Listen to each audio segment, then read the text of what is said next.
avec Lewis Hamilton qui cette fois n'a pas eu de sanction et qui l'a emporté dans ce Grand Prix de Shanghai. On va voir les images.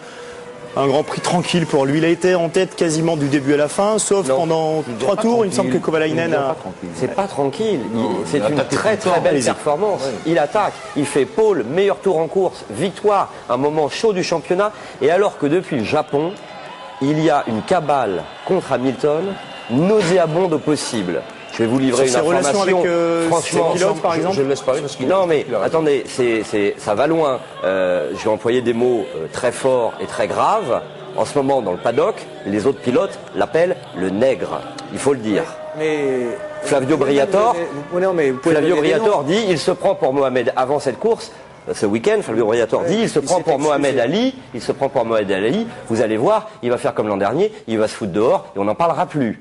Fernando Alonso dit moi si je peux aider Felipe Massa à être champion, je n'hésiterai pas. Ça commence à faire beaucoup. Et ce qualificatif assez sympathique de nègre, il est utilisé couramment par un certain Nelsinho Piquet qui a peut-être été mal élevé, je ne sais pas. Mais c'est vrai que, bon, on va pas faire l'histoire. Et ça histoire de culture.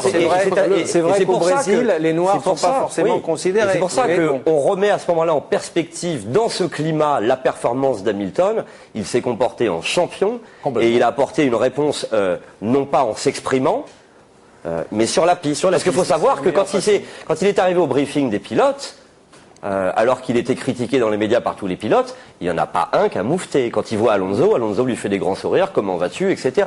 C'est-à-dire qu'on parle beaucoup, mais face à lui, on n'ose rien dire.